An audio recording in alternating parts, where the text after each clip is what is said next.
How Walmart is beating everyone in groceries. Sky-high grocery bills are inflicting pain at the supermarket checkout counter. Food at home prices in 2022 jumped 11.4% and are expected to increase 5% in 2023. By comparison, prices rose just 0.7% in 2019. In an effort to stretch their grocery dollars further, a growing number of Americans are turning to Walmart. Whoa, hold on. That's not like the price of it. That's the price index. So it increased by what? 14%, and it just keeps increasing and doesn't decrease. In an effort to stretch their grocery dollars further, a growing number of Americans are turning to Walmart. The Arkansas-based retailer is America's largest grocer, more than twice the size of. Okay, we don't have a shortage anymore. Like when there was panic, when there was a shortage, they hiked their prices, but now there's none. And they just, instead of bringing it down, they just raised it by a little bit. The rate of increase is down, but it's still up. It didn't decrease. I think it's because when they have it's hard to raise prices. It's easy to cut them down, but it's hard to raise them again. So when they raised them, there was increase in profits, and like when they increased them and then the supply went up, their prices went down, but the price they sell at stays up. So they see an increase in profits. Why would they not want an increase in profits? That's insane. People buy more from Walmart than Costco. Of its next biggest competitor. One of the biggest drivers for Walmart's grocery business today is ironically inflation. As prices have gone up for a lot of items, not just food, but housing, more customers across incomes are turning to its stores. Known for its low prices and massive footprint, Walmart takes in more than 1 in 4 grocery dollars in the U.S., a 1.5% increase from 2021. Walmart's low prices are also resonating with high-income consumers, who made up about half of the company's market share gains in food in the fiscal quarter that ended January 2023. Inflation is having an impact, particularly for those that don't have as much money. So we see them behaving in different ways, but we're also attracting a lot of new customers to come to our stores, to our app, to our website. Higher income families are shopping at Walmart because they're so price sensitive right now. When we think about the grocery landscape over the next 5 and 10 years, we see increasingly middle America and affluent America shifting some of their shopping basket over to Walmart. To boost its customer base, Walmart has enhanced its online shopping experience. Walmart is okay. So there's definitely other grocers that are even cheaper, like ShopRite. There's a cut of beef I usually get. It's chuck. Chuck is like the ribeye. It's like a little above the ribeye. Some sort of meat. It's like in the middle. Chuck is like more of the neck area. It used to be like $4, $3, $4, $5. Now, at Walmart, it's like 9 something. At Costco, it's like 9 something. But at ShopRite, it's like $7. If they have deals, it's like 5. So those increase from back then of $4 to $5. It's 100% increase.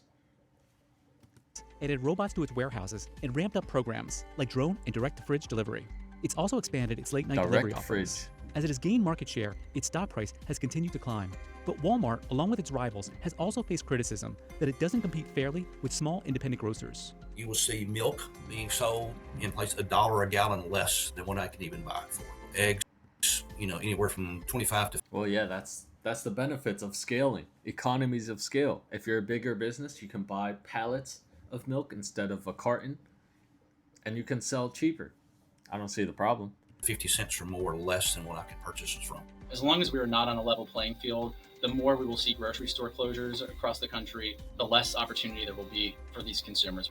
And with inflation cooling and prices leveling off, will Walmart be able to hang on to its newly acquired shoppers? One of its big threats is actually regional grocers, like H-E-B or Publix or Wegmans, have really strong fan followings. CNBC looks into Walmart's grocery business to see why even more Americans might be ordering food from the company in the future.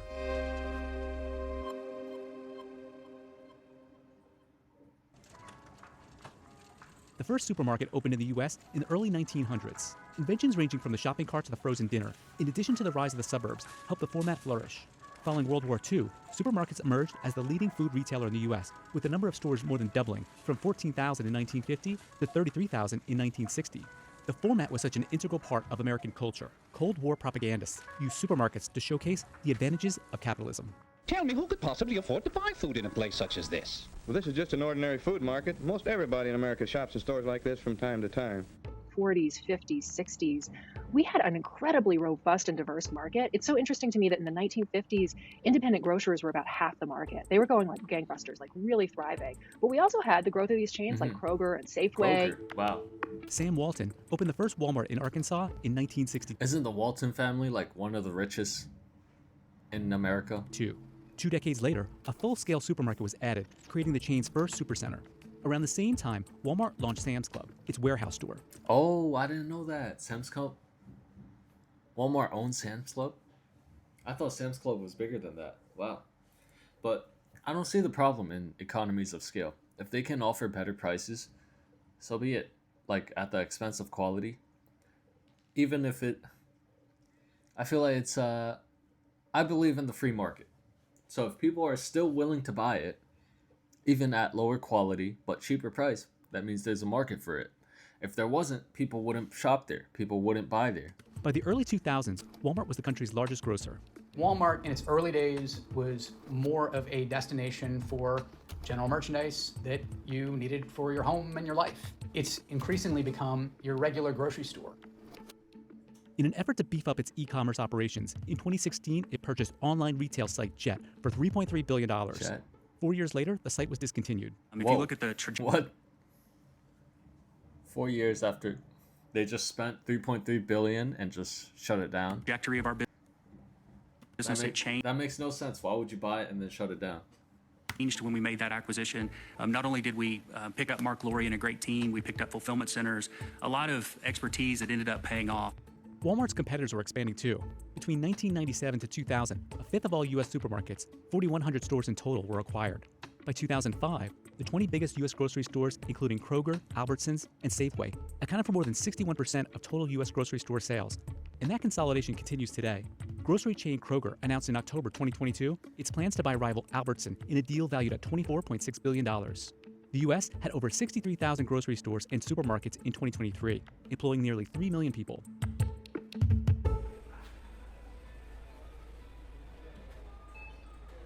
Together with Sam's Club, grocery sales were more than $300 billion at Walmart.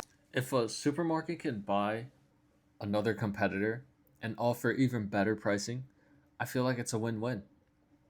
Like if they expand, they buy their competitor, they become 2 times as big.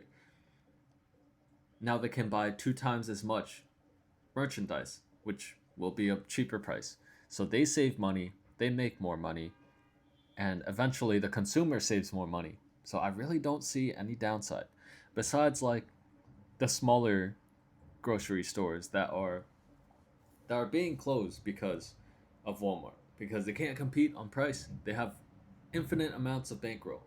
Walmart can spend $20 million on just one merchandise, on just one food. While the local grocer maybe spend like $5,000.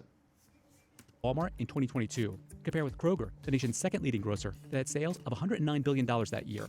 But how did Walmart's grocery segment get so big so fast? For starters, Walmart uses its deep pockets and grocery muscles to negotiate favorable prices with suppliers. Walmart's scale has always been a huge advantage in terms of its ability to negotiate with suppliers and get really the best terms of any retailer in the industry. Based on a basket of 45 identical... So honestly, you're just pushing out the smaller players, which charge you way more than Walmart. If you can buy milk at the corner store for $8, $10, but at Walmart it's $4. Who's really winning? It's everyone except that store owner. Goods that includes milk, a dozen eggs, and a frozen pizza. Amazon Fresh prices were about 28% higher than Walmart's. Target's prices were about 9% higher than Walmart's. Its massive footprint is another part of its success. Walmart. Imagine Amazon buys Walmart. I don't know if that's possible, but Amazon bought Whole Foods and they made it cheaper because Amazon has more deeper pockets. Was it Amazon Fresh? By buying more, you offer cheaper prices, which brings in more customers. Walmart has more than 4,600 locations in the U.S. alone, enabling shoppers to purchase goods in-store or pick up curbside. About 90% of Americans live within 10 miles of a Walmart store.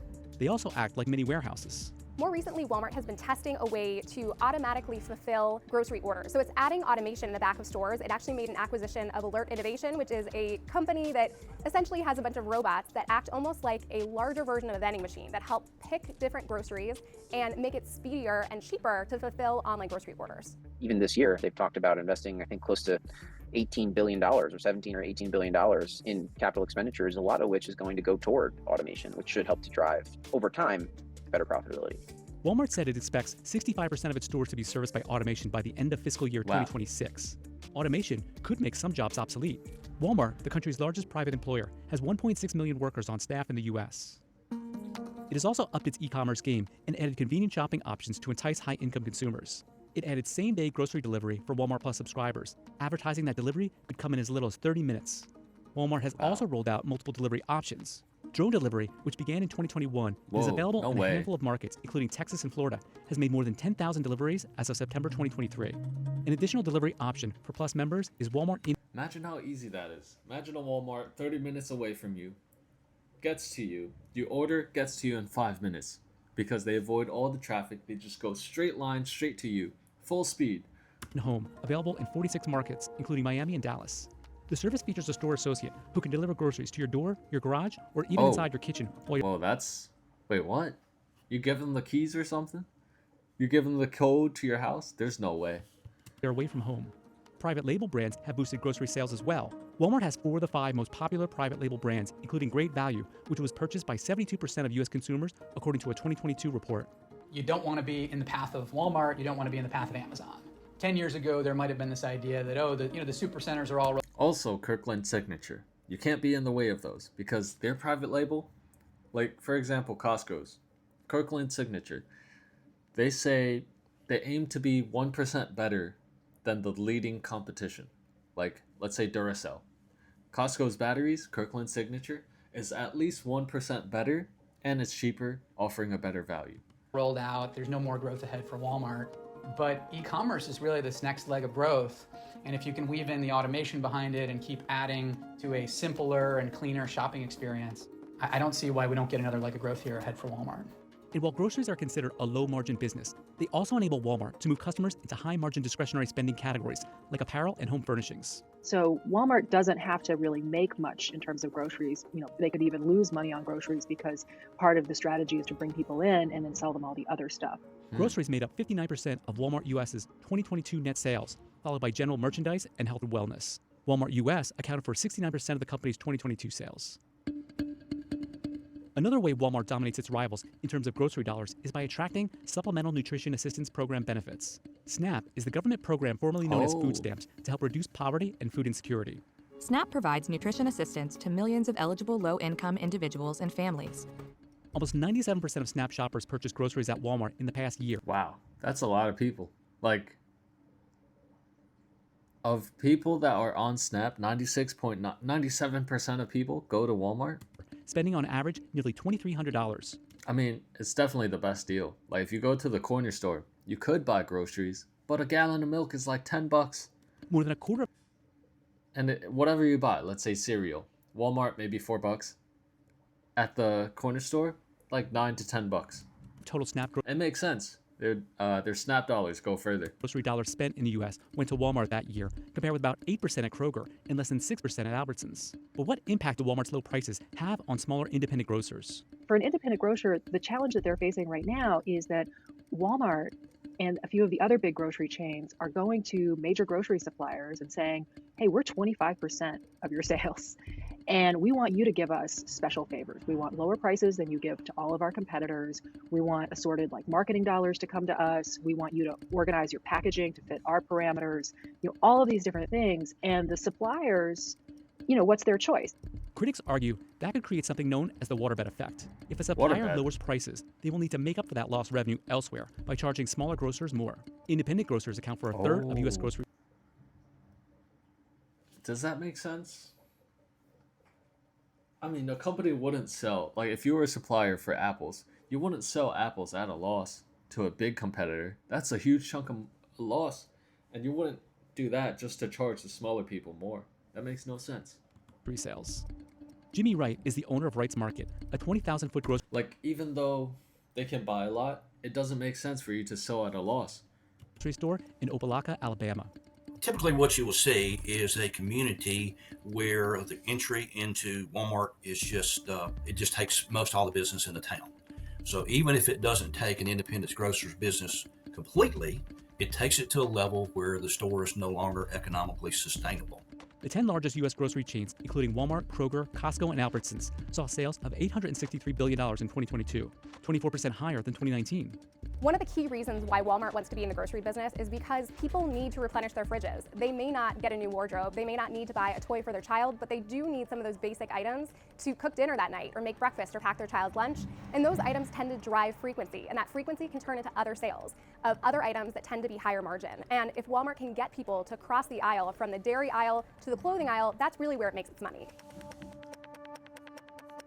So I think Walmart is more focused on volume. Like how many people can buy at low margins. Like instead of making 40% margin on a product, they could make 10%. They could make 8%. And then just by doing that, more people will buy from Walmart. So at the end of the day, Walmart is big, and the snowball effect, it just gets bigger and bigger because they can buy more, they can get cheaper pricing, they eliminate competition, all the smaller groceries, they start closing. And that's how Walmart is beating everyone in groceries.